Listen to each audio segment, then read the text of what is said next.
Hello and welcome everyone to the Transform Your Relationship Show. I'm Laura Rubinstein here with the magnificent Dr. Roberta Shaler. Hi, Roberta. Hello, lovely Laura. This is an important conversation that we're going to have this morning because the holidays bring up the subject of today's work. Yes, which is dealing with disappointment and the dynamics of it, how to respond and recover. And disappointment happens all ways, shape, and form. It happens in the holidays, it happens in business, it happens in our personal friendships and our family. And I think if we just start opening this conversation like we do on so many touchy and tough subjects, that we can have more communication, people feeling up more than down, and how to recover faster. So where would you like to begin with this topic? Well, I think one of the things I want to add to what you just said is we want people to feel empowered as to what to do with it. Certainly we can go off to our best friends and say, oh, ain't it awful? And he or she done me wrong. Right. But we need to be able to have tools that help us internally, sitting quietly, to deal with it, to recognize it, to understand, as you said, the dynamics of it and what we can do about it, even if we are just sitting at home processing.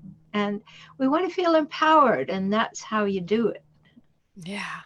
And I think that a lot of good can come out of this internal processing because so many times people think, oh, I've got to say something. So when do we say something? When do we not?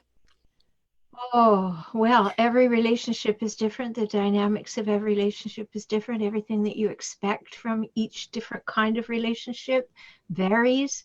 So you have to calibrate how important is this relationship to you? If this is your mother or your father or your partner or your adult child or your business partner or someone you really, really care about, that is a whole different timeline and approach than if it's someone offhand on Facebook who says something that completely took you by surprise and made this pit of your stomach drop. Yeah. And so if somebody does, let's go the professional route first. Somebody professionally says something and it you know that exact description you just gave, the drops in the pit of your stomach, get that sensation of like, I'm so disappointed about this. I'm embarrassed or whatever happened. Then what do you do? Well, first of all, you want to examine what actually happened because the difference between what we thought happened in that moment and what actually happened is a gap you got to close up. So maybe you're having a bad day already. Somebody says something and you take it in the context of I'm already having a bad day and there's more fuel on the fire. So you have to stop and say, okay, what really happened? What did they say? In what context? How am I sitting here? In what frame of mind?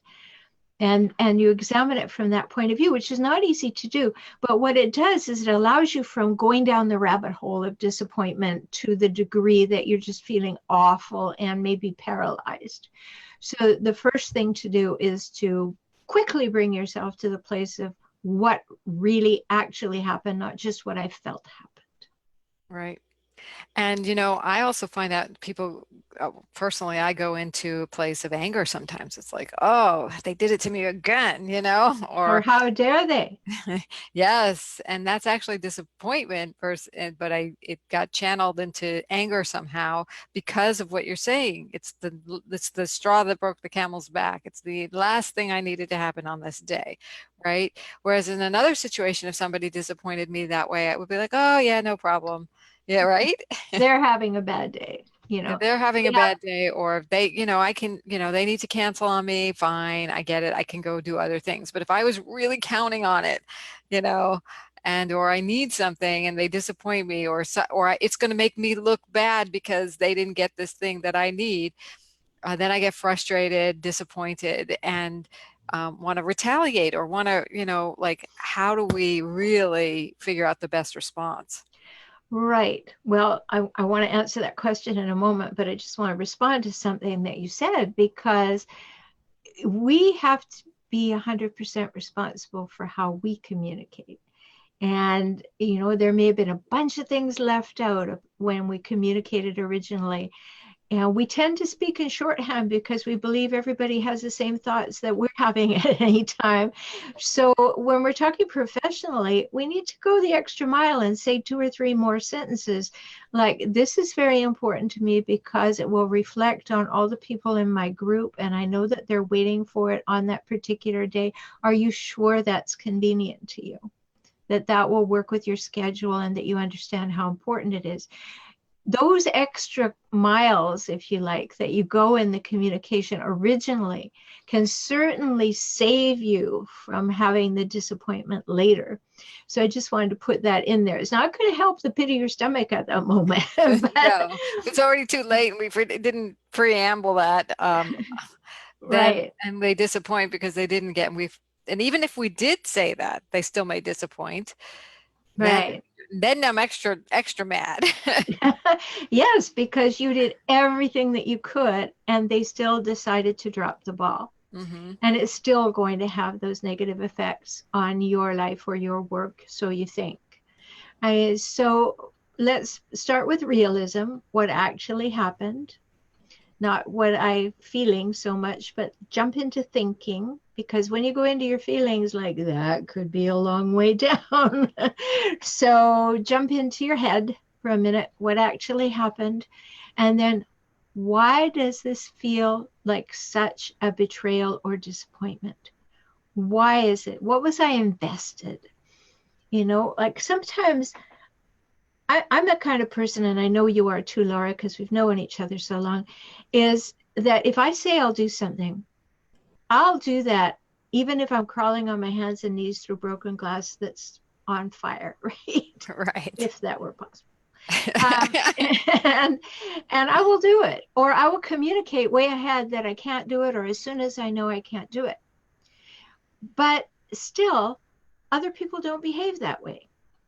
They're maybe a little allaboutme.com. So you are just one of those things that can be moved around if it doesn't suit them.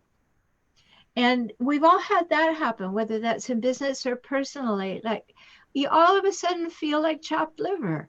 Like, I even had someone say to me, it was a couple of weeks ago, they said, I've chosen to go to this event, and sorry, I can't have lunch.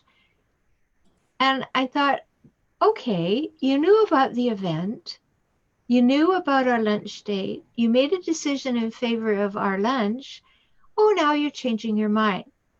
So it was okay with me in the sense that I got my time freed up and I don't have to drive. And Laura and I live in San Diego County. So if anyone else understands that, not having to drive is a woohoo moment. But there was that piece that said, why would you commit after the conversations about you're choosing not to go to the event? You want to have lunch. What changed that? And that shows you why, if that person, it was a she, if she had taken 2 sentences more and said, owned it, said, I know that I made the choice and I feel badly. However, this person is going to be there. I didn't know they were going to be there, and they're coming from New Delhi, and it's my one chance to see them. I would go, yeah, great, we're on board. I understand completely, but just, oh, sorry, I can't have lunch. I'm going to this event. No. So a good question to ask when someone disappoints me or anybody is disappointed is to say, walk me through that. Like, what went on? Because I'm feeling a little bit socked in the stomach over here. And you're allowed to say that, don't be afraid to disclose how you feel. That person may be completely oblivious. They may not even have thought about it for a moment. And maybe they don't care either, but you're going to learn something about that person. I was on Facebook this morning and someone said, well, what about forgiveness? What about forgiveness when somebody really betrays you? And I just responded because it was a friend who asked the question on Facebook. And I said, well, I would say this internally. Thank you for showing me who you are. No, I don't care for any of that. I release and let you go. I will love you from a distance. Right? We need to understand that we are in charge of our internal processing and to honor our gut. So when somebody disappoints us one time, we can engage in this further conversation and deepen the understanding and use it to expand the relationship. Or we can just look at that and say, oh, that person's showing me who they are and what they value. And unfortunately, I'm not one of those things today. And I've had the experience where I understand certain personality types and or certain conditions in people's lives, circumstances cause them to disappoint a lot. They have these great intentions and then they don't feel well, or they're depressed, or they they're like shiny object syndrome. Oh my gosh, somebody from New Delhi is going to be here. Would you mind if, if we reschedule? But this is a pattern, right? So, like you said, this is like, thank you for showing me who you are. And my decision is, in order to keep a friendship, I'm only going to accept invitations. Um, First of all, I'm not going to make plans. I'm not going to invite, because I don't want to run the risk of being disappointed, but I will accept invitations only when I know it's okay if you disappoint me, if you take it out.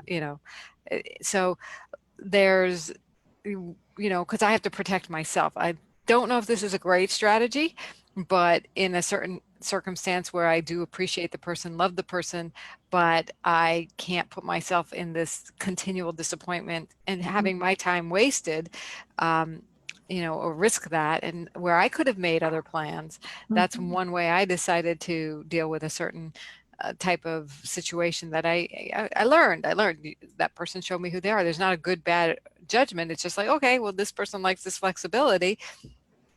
I don't have that flexibility all the time. So only when I can be that flexible will I make that plan. Yeah, I think that's a great internal conversation to have. Not, Right. I wouldn't ever say that to the person. I don't think No. you're suggesting that, but we need to know where our boundaries are, and that's what you're speaking to. Like, okay, this is an unreliable person so far.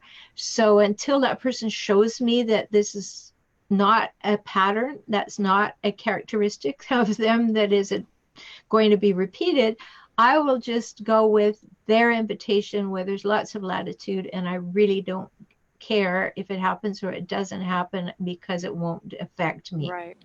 Yeah, I think that's important. And I the time always goes so quickly in our Transform Your Relationships broadcast. So I just want to bring up the fact, Laura, that the holidays are coming and people will likely disappoint. And here's what happens in that case, because I want to speak about the preparation.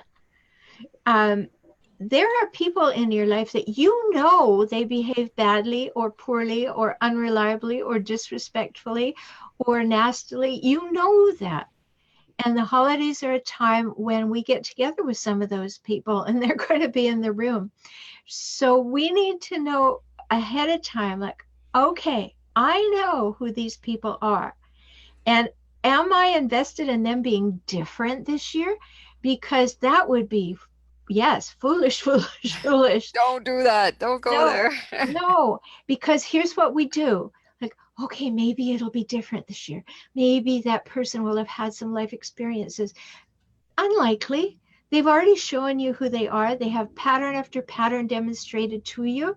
So don't go into it hoping for that. Go into it knowing who you are, Yep. so that if that person says something that is offhand or nasty, you become Teflon woman or man. It's like, oh, that's how they are. That's who they are. Let it slide off me. I'm not going to respond. I'm not going to take it in. I'm not going to absorb. I'm just going to observe. Mm. And so I'm not expecting a thing from them, but I am clear that I will open myself to anything that they might show me that's good. And if they demonstrate that they have not changed, I will make sure that I am in the furthest point from them in the room at all times. Right. And always be ready, especially at family gatherings, always be ready to leave if you have one of these people in your life. Make an agreement with the people who are with you, or take your own car and simply say, I can only tolerate so much of this. If it happens to go over my toleration meter, you continue to enjoy yourself and I will step away and do it. Because there are people who love to disappoint. They love to put you down. You know, I talk about these people a lot, the hijackals in life, or the near hijackals, or the people who behave like a hijackal when they're under stress and anxiety. And many people are around the holidays. They're doing too much. They have too many expectations. They have too many memories. They have too many things that they think they have to live up to.